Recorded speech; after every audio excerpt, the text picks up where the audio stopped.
here I've just got a few of the Dreadnok friends. That's not right. Roadnoks.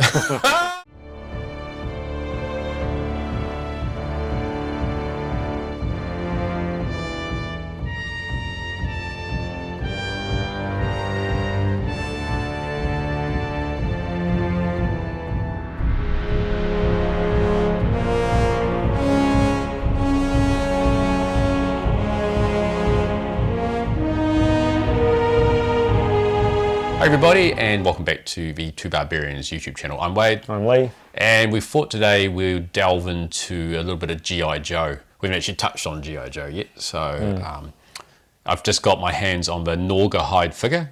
I've been mispronouncing that all day as Norahide, and Lee's just been commenting we can forgive as Nora Jones. Yeah, that's right. But I mean, the fact that Gnawgahyde came with Yobbo the monkey and with Pork Chop, which is the big wild boar. I guess Yobbo for me is new to the line as far as I'm aware. Pretty much that's a cool creation for the Classifieds. Didn't come from a vintage figure. And then we have Road Pig, who comes with Raucous, which is quite cool too, even though it's just basically a repainted mutt that came with Junkyard. Right. So, but I guess we'll talk about the Classifieds. When the Classifieds first came out, everyone was clamouring for 6-inch figures. Why hasn't Hasbro released them before? The Marvel Legends, wildly popular line. I mean, they did do it, and they sort of misfired. They put out figures which sort of, as you mentioned earlier, they were sort of almost a Fortnite looking, right? Roadblock came with stylistically they were a little bit off. Roadblock came with laser guns, and so the fan backlash was the fans liked them, but there was a little bit of a backlash. Say, listen, we want classically stylized figures. Yep. And then they actually listened, and then they've started putting out hit after hit after hit. So I've got a little bit of the family and friends here of the Dreadnoks. We've got Torch, Ripper, and Buzzer. And what I really like about the Dreadnoks is that sort of highly Mad Max theme they've got to them. Especially Road Pig, but I feel these guys are, you like say Mad Max, like biker, almost like 80s biker kind of, like in a film where the bikies are the bad guys. They just look just like these guys, There's so many of those movies. Over the top chains and studs and headbands. That's right, and that lent more into that stylized Mad Max. You think of the Thunder Machine. I've got it in I haven't got it on display here, but that's Mad Max quintessential, right? The way that they put that together. With all the exposed parts of it. Like a vehicle that's been modified for battle sort of thing, armour and weapons. Yeah, it's just a normal, I couldn't tell you what type of car it is, but it's just a normal type of vehicle which we've outfitted. Yep. Right, so, and when we get into our friends Road Pig and Gnawgahyde, we've got the little vintage figures here just to have a little comparison with. And Road Pig, he's probably he's a fun 3.7-inch figure, but he's got a lot of the detailings on the side. He's a thick boy for a G.I. Joe. He's like muscled up compared to a. Yeah, and he's got some quite cool details too. He's got the arrows for his little crossbow sculpted in here, and then he's got the tattoo for A, which is pretty fun. In fact, a lot of those figures actually don't have those tattoos missing. That A is quite fun. But when you get into the big Classified Road Pig figure. He's a big boy, right? You compare him to, say, he's massive. Yeah. He's massive. Yeah. And he's got a gut, but he's still super muscly. And these do look like football, like American football shoulder pads. They do. Modified almost kind of like Legion of Doom, the Road Warriors sort of styling. With just about the spikes. But he's got the spikes here. Yeah, so, but when you say the Road Warriors, I mean, that's the name of the first Mad Max movie, is the Road Warriors. Yeah, so that's what they were themed on, right? Yeah. So, and I really like the little details they've put in there with Road Pig. They've gone for, quite a lot of the pig enhancements. Yeah, there's a bit of pig theme going on here. Certified grade A ham. Yeah, so he's got a new tattoo about pig, and he's got a boar or a pig on his belt buckle and another one on his knee pad. So a lot of embellishments that they've added, which just sort of... And they don't take you away from the classic design. They just sort of accentuate it, so it's cool. And he's got Dreadnoks, we think, tattooed on his stomach. A bit of a tramp stamp for him, isn't it? I mean, that's, sort of going back, late 90s, early 2000s. That was all the rage. The tough guys would get that big tattoo. And the fact that In the belly. he comes with a dog again, which the vintage figure didn't have, so that's a little bit unique. But So this is basically a complete vintage figure Yep. here, and then we've got a lot of accessories. So here, this is sold as a deluxe pack with. yeah, definitely. Yeah. And we have really stylized Mad Max It looks like themed a accessories. meat tenderizer. It does, but all that metal, and then you've got also the That's looking like. that's like something stuff out from of, a horror movie. Yeah, yeah. I'm trying to think what it would be. There's very Hills Have Eyes. Or the Purge or something. Purge. Yeah. So essentially, it came with a swathe of accessories, a genuine, true,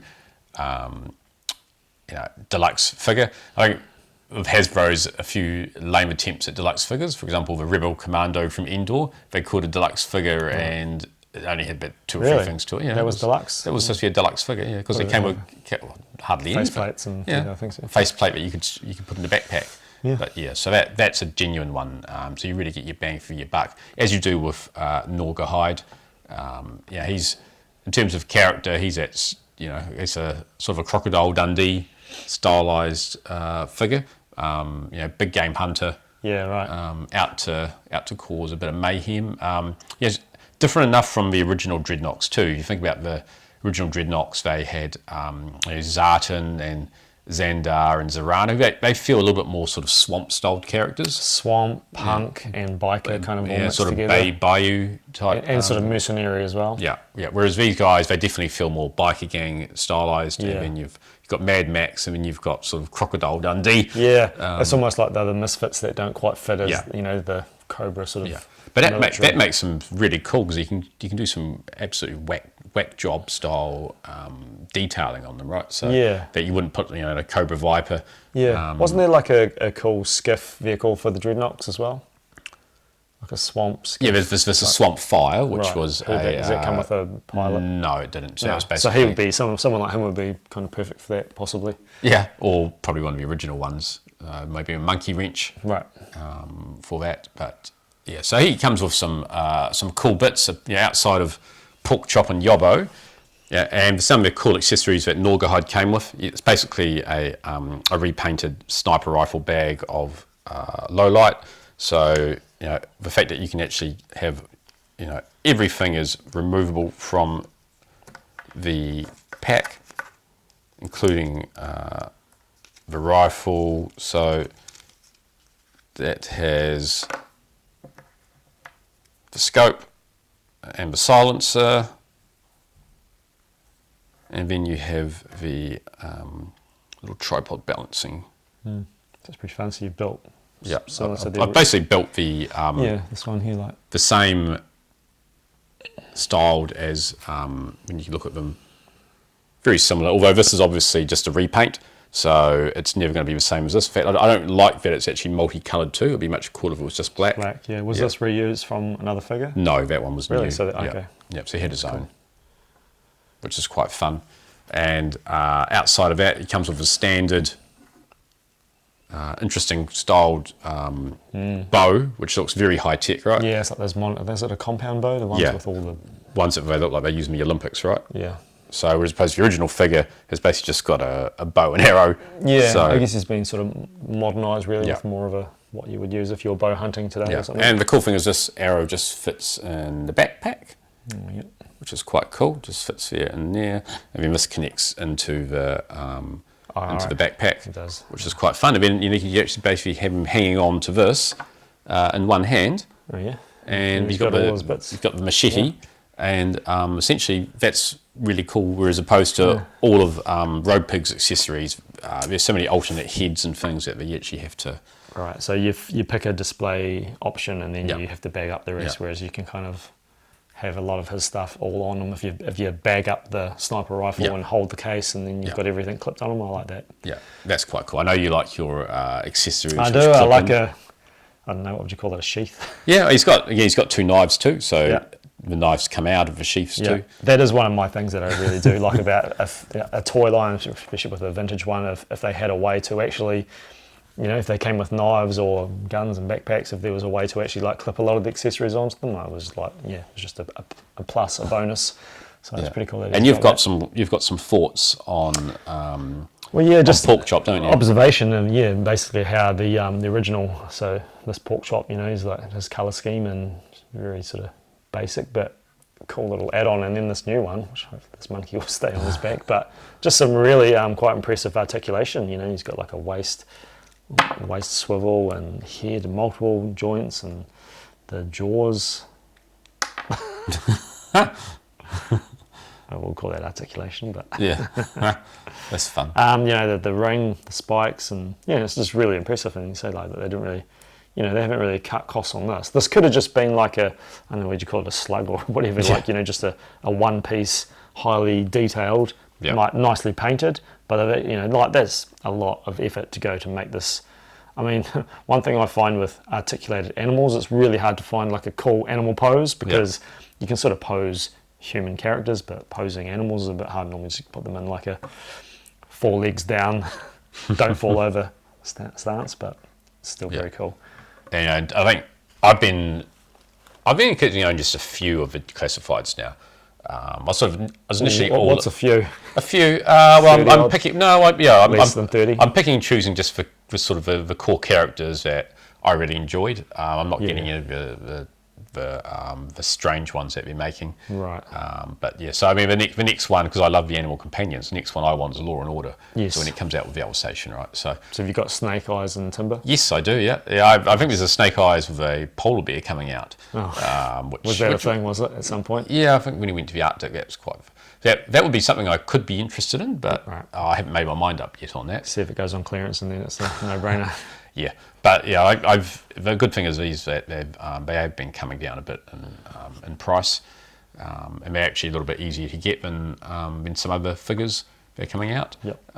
There's a bit of distribution here in New Zealand, which is actually quite cool. But yeah, I really like the core characters which I had as a child, the old the 3.75 inch ones, and having modern updates on those which are still retain those core essence of what the characters are. Yeah, definitely. In fact, just surprises such as Road Pig is just such a big guy. He's huge. It's quite cool. Whereas a lot of the ones come out, they're just on the standard bodies. So anything where you get a different style body, even when you look at you compare Ripper of Gnawgahyde, completely different too. That one's a lot more buff and things. And so you think at this point they've managed to get enough sort of different sizes of bodies? Like obviously some parts will be reused, like a shoulder could be reused, but looking at these three here, they're all pretty much 100% like new sculpting and stuff. So yeah, and that's for like cool. even you've got Torch, you've got a lot of flames on his on the back pockets, which is really cool. So and tattoos on the forearms. The detail on these is great, isn't it? Yeah, like, they've done it. They've done it, and I think that's also because they don't have to pay license costs. So when you think about Marvel Legends or the Star Wars figures, they've got to pay a certain amount of those to it's to Disney now, isn't it? Whereas the GI Joe ones, they can go all out because they don't have to pay those costs because it's their own brand. Same as Transformers. Right. And that's why there's a little bit of speculation. They come with a few more accessories or slightly better paint jobs and things. But also GI Joe these days isn't so much of a kids line. I know they've had a few movies and there were definitely toys marketed at kids in the toy stores and the shelves, but it just seems really like military is a little bit out of favour, and like obviously nobody's a fan of like that sort of conflict, but kids we grew up with was all about Vietnam War and Cold War and all this sort of stuff, and and it sort of spawned this GI Joe thing. So they just seemed like adult focused collector based toy lines. I can't really picture a young mother going to Toy World with a 7-year-old son and coming out with a Road Pig figure. No.